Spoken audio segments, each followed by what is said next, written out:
Hello everyone, Marjorie Roman here, and it's our pleasure to have another episode with the one and only Bob Allen in the Creative Wealth podcast. Thank you so much, Bob, for coming today.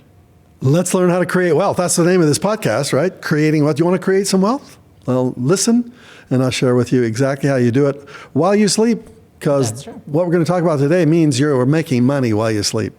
Perfect. And there's no better time to invest into real estate than today. However, we have people that have some fears of investing during an inflationary time. So first of all, what is inflation and what causes inflation?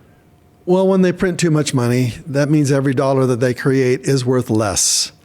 And they've done that. They've done that. Because of COVID, they printed $4 trillion worth of money, and therefore we had a spike of inflation, and it's going to be with us for a while. It may not be the 7-8% that it was in this year. It might decline and go to 4 or 5%, and if it gets down to 2 or 3%, people think, well, that's nothing, 2 or 3%. That means if you had $100 sitting in the bank account, it'll only buy $97 worth of stuff a year from now. And if it's another year after that, it's still 3%, then it's $93 worth of stuff 2 years after that. In other words, after 20 years, that money that you got in your bank account is going to be worth $100,000. You got $1 million in there, it's now worth $100,000. And a lot of people don't really understand it. They're afraid of it. So the only thing you have to make sure you're doing is that you're investing in assets that actually increase in value with inflation. And does a stock market certificate increase in value? Well, a company is selling products, and those products are getting more and more expensive through inflation. It's probably hurting their bottom line. It probably will affect them in some way, shape, or form. No, I wouldn't invest in the stock market for the short term. I would invest for the long term. So I would recommend that you do what Warren Buffett tells you to do. Put $100, $200, $500,000 a month, every single month, into an S&P 500 index fund, where you're buying 500 of the biggest corporations in the world. And that number is constantly changing. Some are dropping out of the 500, some are coming in new into the 500. So you're always having the 500 best companies in the world who have figured out how to solve the inflation problem. And that's why they're there in the top 500. So yeah, I'll invest a little bit of money while I sleep, never looking at it. They suck it out of my bank account, my bank account, automatically every month. My bank account drops and is sucked in to put into an S&P 500, and I'm making money while I sleep. And I don't think about it. I don't worry about it. I just wake up 20 years from now, and I'm going to figure out that I've got a lot more money in my bank account, my equity and my stock investments. But when it comes to real estate, the S&P 500 is a long-term strategy, but short-term strategy is real estate, meaning every property today, if you had to replace it, the lumber would be more expensive, the toilets would be more expensive. Every single thing in that home is going to be more expensive than last year. That's true. Because inflation has forced every other thing to go up in price. And therefore, to replace a home, suppose you have a home in a neighborhood and it's worth $500,000, and there's a vacant lot right next to you.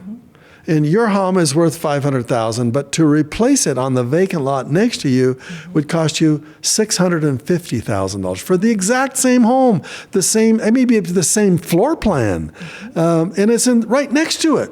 So this person who paid $650,000 for the home right next to yours automatically increased the value of your property. You say it was worth $500 at one time, but as soon as that house is built, there's a comparative price. And that property is now selling for a higher price than yours is, and therefore your comp went up. And therefore all properties that are in the same configuration of your property, the same square footage, numbers of bedrooms, etc., in the 1 mile radius around you, there'll be properties that will be selling now as we go into the future. Much higher. Much higher because the cost to replace them is much higher. Now, with a single family home, cost of replacement does work. and people will compare cost of replacement. When it gets into apartment buildings, cost of replacement doesn't work. Oh. What works is income. What kind of income are you generating from that? Well, there's the net operating income. How many times, the multiple do you have to pay in order to buy that property? Mm-hmm. And that's why if the property income is low, the price is low. And most people won't pay the higher price for it because it doesn't generate much income. Mm-hmm.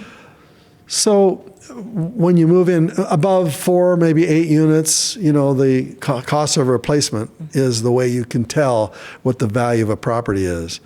And that's where most of our beginners are going to be. They're going to be in the lower price ranges and the lower unit numbers.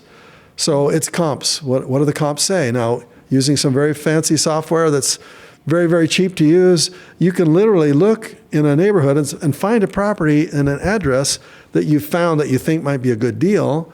And you can look immediately and you can see the red dots of all the comps that are within a mile radius of that house. And with one glance, you can see whether or not the property that you want to buy is valued at what the comps are around it. And of course, you're looking for something that's priced lower than the comps. But inflation affects the comps, the comparative values of other properties. And it happens immediately. When there's a new house going up for sale, mm-hmm. It's being built under today's prices on today's things, and therefore it's going to go up. Therefore, if you want your property to go up in value while you sleep, you literally, a few $100s a day while you sleep, inflation is increasing the value. Now, it's hurting you too at the same time, because when you sell it, you're going to get cash. And whatever cash you have at that time, it's going to have the value of whatever a dollar is worth at that time. So it protects you, but at the same time, you don't want to hope that a property appreciates in value. Mm-hmm. You want to force it to appreciate. That's true. I feel like another of the things that we should mention on this podcast is that inflation doesn't mean that you need to stop investing. You can actually start investing even during inflation. You just need to use the right strategy. Not only do you want to start, you want to start yesterday. Mm. Because of inflation, you don't want to wait another minute. Exactly. If you are in it for creating wealth, get in it now, because it's stupid not to. And I'll tell you why people don't, because they're afraid. They read the newspapers. They're worried about their jobs. Can they be able to survive if they lose their job? Mm-hmm. And so, since 85% of the people in our country are employees, mm-hmm. some of them will have side hustles, but most of them are employees, and they want to buy a new house, and they want to have a bigger, better lifestyle. So, since the inflation is scaring them and the higher interest rates are scaring them, mm-hmm. they're putting off that decision, which is stupid, because you know what will happen? A year from now, the longer they wait, the more the prices are going to go up. Oh, yeah. And so, buy now. And you say, well, but I'm afraid of my job, and maybe I'll lose my, well, maybe do you really want that job? Maybe you should just be doing real estate full time, as an investor. You can make more money on one good deal than you earn an entire year working in a job you hate. So maybe it'd be a good thing if you lost your job. Maybe that'd be smart. Right? Exactly. You would have way more time to actually look at better deals that are way better than the current job that you had. And then again, it only takes one deal to change your life. One deal. Exactly.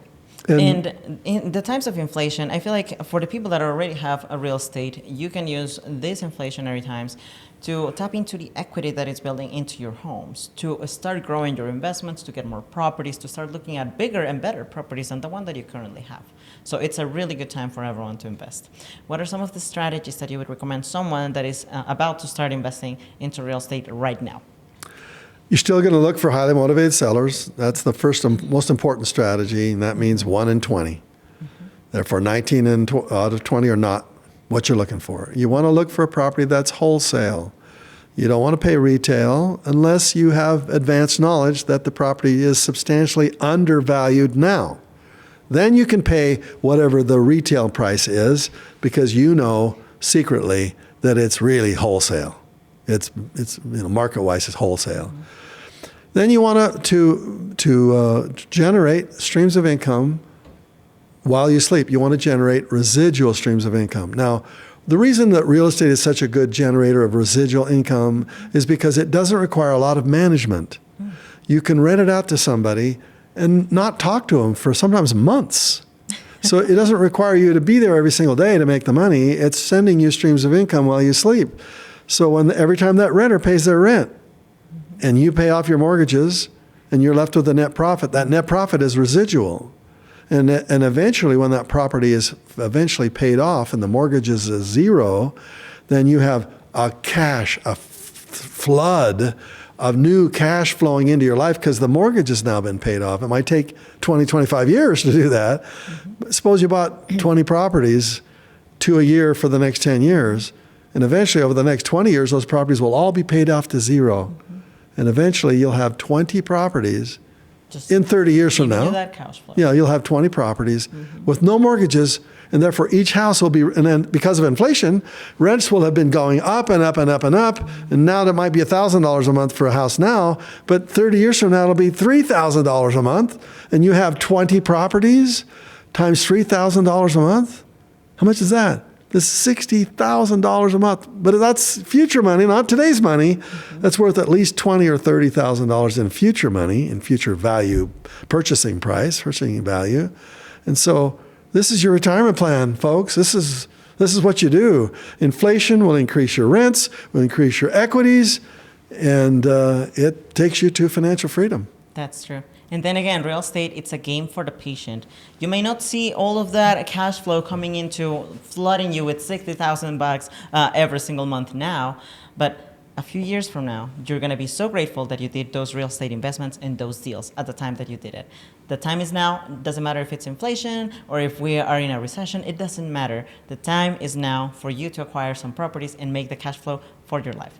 We're going to see you on the next episode. Thank you so much, Bob, and thank you to our audience. Bye-bye. Do it.